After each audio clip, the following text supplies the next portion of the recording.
Assalamualaikum warahmatullahi wabarakatuh. Alhamdulillahirrahmanirrahim. Wassalatu wassalamu ala asyrafil anbiya'i wal mursalin Sayyidina Maulana Muhammad wa ala alihi wa sahbihi ajma'in. Rabbi shrah li sadri wa yassir li amri wahlul 'uqdatam min lisani yafqahu qawli. Subhanaka la ilma lana illa ma 'allamtana innaka antal alimul hakim. La haula wala quwwata illa billahil aliyyil azim. Amma ba'du. Alhamdulillah, Allah masih lagi izinkan dapat saya meneruskan pelajaran saya untuk hari ini, iaitu saya sambung pelajaran tafsir. Sebelum ni saya baca tentang surah Al-Ghashiyah. Hari ini saya akan baca surah Al-Fajr. Pendahuluan mengenai surah Al-Fajr. Surah Al-Fajr artinya fajar, iaitu surah yang ke-89, mengandungi 30 ayat dan diturunkan di Mekah, diturunkan selepas surah Al-Lail. Kalau sebelum ni surah Al-Ghashiyah menceritakan wajah yang tertunduk hina dan juga wajah yang berseri-seri. Itu golongan pendusta yang tertunduk hina, dan golongan yang berseri-seri itu golongan yang mendapat orang yang baik, orang soleh. Kemudian surah ni juga memperkatakan perkara sangat penting, iaitu kisah sebahagian para umat dahulu kala yang mendustakan para rasul seperti kaum-kaum Ad, Thamud dan Fir'aun, serta malapetaka yang menimpa mereka sebagai siksaan di atas kezaliman mereka. Itu dia ada dua ya. Satu lagi tentang peraturan Allah untuk menguji hamba-hambanya dalam kehidupan mereka. Diuji dengan kebaikan, kesengsaraan, kekayaan, kemiskinan, dan menerangkan tabiat manusia yang terlampau mencintai harta kekayaan, keadaan akhirat dengan segala peristiwa yang menakutkan, adanya manusia yang bahagia dan yang celaka, serta penerangan mengenai jiwa yang jahat dan jiwa yang tenang. Okay, kita tengok surah dia. Bismillahirrahmanirrahim. Wal fajr walayalin ashr. Wal fajr, demi fajar, dan malam-malam yang 10. Allah bersumpah dengan nama Fajar. Fajar itu terbit cahayanya pada waktu subuh untuk menyingkap tirai suasana gelapnya malam. Jadi kalau kita malam dan bila nak siang tu terbit fajar. Itu namanya Fajar. Itu Fajar. Juga Allah bersumpah lagi dengan nama 10 malam yang mengandungi berkat. Malam apa? Iaitu malam 1 Zulhijjah sehingga malam ke-10 Zulhijjah. Jadi setiap tahun tarikh tersebut orang muslimin, orang Allah bagi rezeki, mereka akan bersiap-siap untuk mengamalkan ibadat haji di Mekah 1 hingga 10. Itu Allah bersumpah dengan nama tu. Setengah mufassirin berkata Allah bersumpah dengan fajar kerana waktu fajarlah hati manusia menjadi khusyuk berhadapan dengan Tuhan pencipta alam. Jadi kalau kita nak Allah rezekikan kita dah boleh bangun malam, bangun sepertiga malam yang terakhir, waktu itu hati kita boleh rasa hubungan kita dengan Allah lebih lagi rapat ketika itu. Jadi Allah bersumpah waktu itu. Dan juga Allah bersumpah dengan kelebihan dan keberkatan 10 malam Zulhijjah. Kemudian Allah bersumpah lagi dengan apa? Wasyafa'i wal watr, dan yang genap dan yang ganjil. Apa yang genap? Apa yang ganjil? Kita tengok. Allah bersumpah dengan bilangan genap dan bilangan ganjil. Sebab seolah-olah dia bersumpah dengan segala sesuatu kerana segala sesuatu di alam ini terdiri sama ada dari benda genap berpasang-pasangan maupun dia tunggal yang diganjil.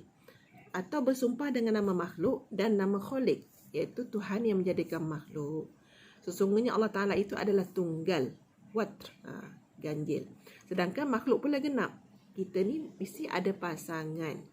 Setiap Allah jadikan di dunia ni, setiap Allah jadikan makhluknya ada pasangan. Ada lelaki, ada perempuan, ada kiri, ada kanan, ada atas, ada bawah, ada kuat, ada lemah. Semuanya berpasang-pasangan. Kecuali Allah tadi, watr, Allah bersumpah. Kemudian walaili idza yasr, dan demi malam apabila berlalu. Malam apa? Malam ini di setengah tafsir kata malam Muzdalifah, iaitu bermalam mabit Muzdalifah. Orang mengerjakan haji itu malam tu kalau dia tak sempat bermalam di Muzdalifah, makna dia wajib haji dia tak sempurna ya.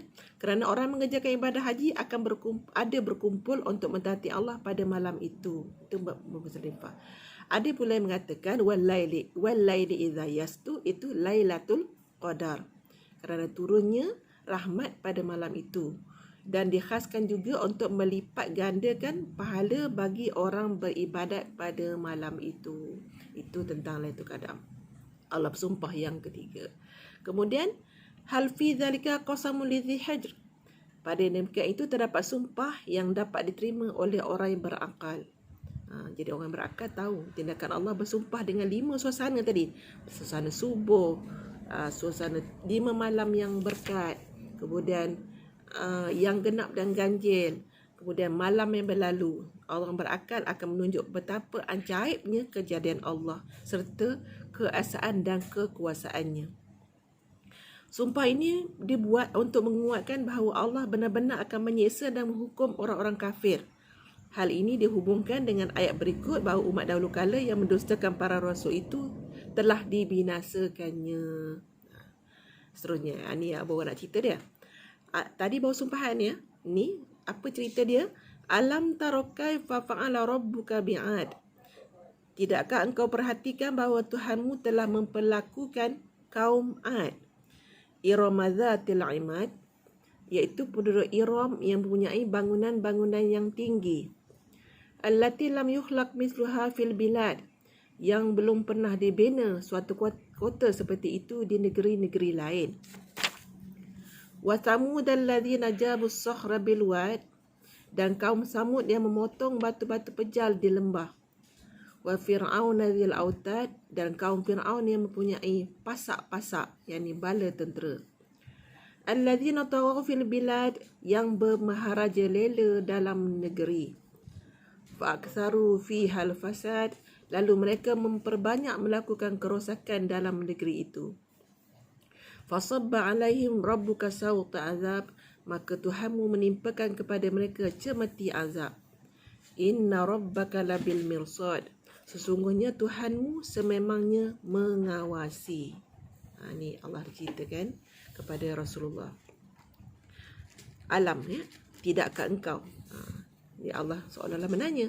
Allah menanyakan, tidakkah sampai berita kepadamu ya Muhammad betapa Allah telah membinasakan satu kaum yang kaum nama kaum Ad.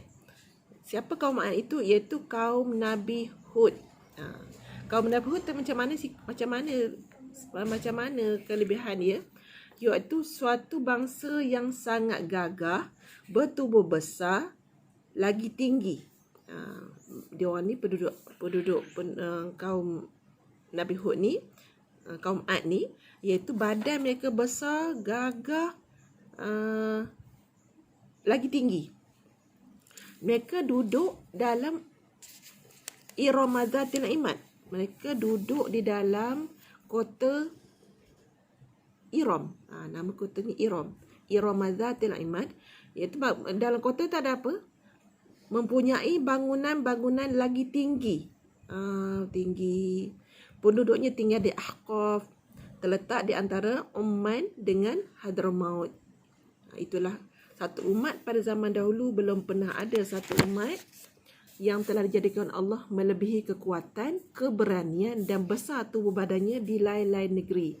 Terkenal bangsa ni bangsa sangat kuat, berani dan besar tubuh badan. Tujuan mengapa Allah cerita tentang ni? Nak ceritakan supaya penduduk-penduduk Mekah menakut-nakutkan betapa Allah telah membinasakan umat ni yang lebih panjang umur dan lebih jauh kekuatannya daripada kafir Mekah.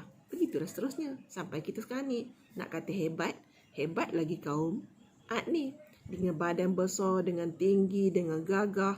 Kita umat Rasulullah ni badan kita kecil. Kemudian Ibnu Katsir berkata, kaum Ad yang pertama diutuskan kepada Nabi Hud, mereka mendusta, menyalahi perintah dia. Dia memang melawan sungguh Nabi Hud tadi. Kerana mereka terkenal sebab dia rasa dia kuat, mereka sangat jahat, sangat derhaka pada Allah serta mendustakan Rasulnya, mendustakan Nabi Hud. Di sini Allah menyebutkan betapa dia boleh membinasakan umat tersebut, umat yang terkenal dengan kuat tadi, Betapa dia boleh menghancurkan umat tersebut. Umat apa? Umat Nabi Hud, iaitu kaum Ad.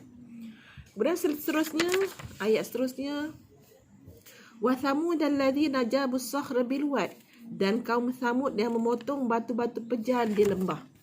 Ni kehebatan. Tadi dia boleh bina bangunan tinggi. Yang ni pula Samud pula. Apa pula kisah Samud ni?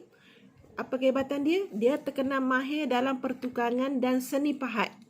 Memahat batu-batu pejal untuk dijadikan tempat tinggal di lereng-lereng gunung.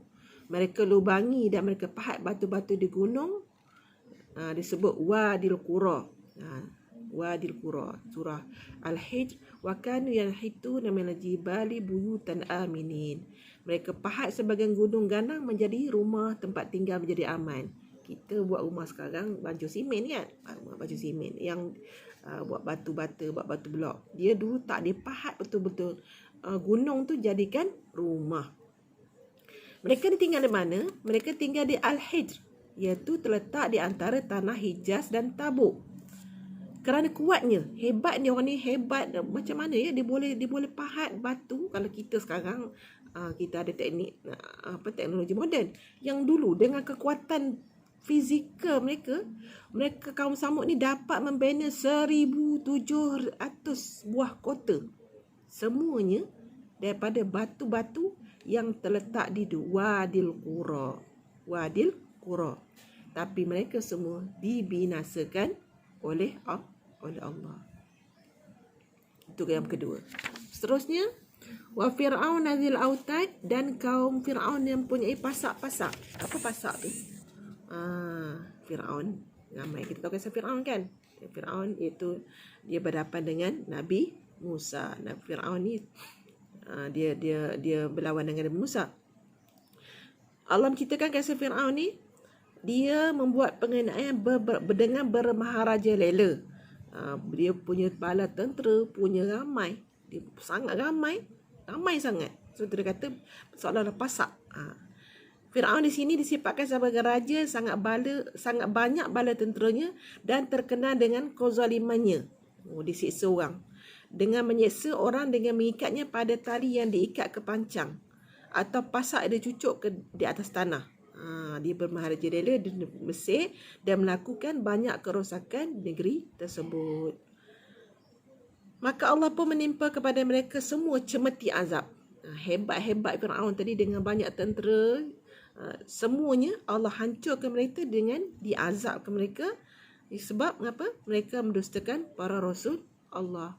Masing-masing dengan siksaan tersendiri. Kaum Ad macam mana? Allah hancurkan mereka. Mereka telah dilanda angin ribut yang sangat dahsyat. Kaum Ad yang tadi gagah sangat, tadi ada bangunan tinggi-tinggi tadi, dia dihancurkan dengan angin ribut yang sangat dahsyat. Kemudian yang seterusnya, keduanya kaum Samud. Macam mana Allah hancurkan mereka? Allah datangkan suara gemuruh. Ada habis semua hancur bangunan-bangunan yang dia buat. Kemudian Fir'aun pula, dia dengan bersama bala tenteranya ditenggelamkan ke dasar laut. Kan? So ni kisah Fir'aun. Kalau nak cerita tentang Fir'aun ni panjanglah kisah dia. Yang kita ambil yang ujung saja. Fir'aun akhirnya dia ditenggelamkan ke dasar laut. Allah nak ingatkan bahawa Tuhanmu Muhammad sememangnya mengawasi setiap amalan manusia dan menghitung, kemudian memberi pembalasan sehingga tidak seorang pun dari orang kafir dan bermerajalela terlepas dari hukumannya. Allah ceritakan ni pada Rasulullah ni untuk menjadi ancaman kepada kaum kafir Quraisy. Itu sebab diceritakan tentang kaum-kaum terdahulu. Ini diceritakan oleh Allah tentang bagaimana kaum Ad, kaum Samud dan kaum Fir'aun. Jadi ayat ni panjang. Saya baca sampai sini dulu. InsyaAllah ada rezeki panjang umur saya akan sambung lagi seterusnya, sebab ayat dia ada 30 sekian. Yang mana baik itu datang pada Allah, yang tak baik itu kelemahan saya. Wallahu alam. Assalamualaikum warahmatullahi wabarakatuh.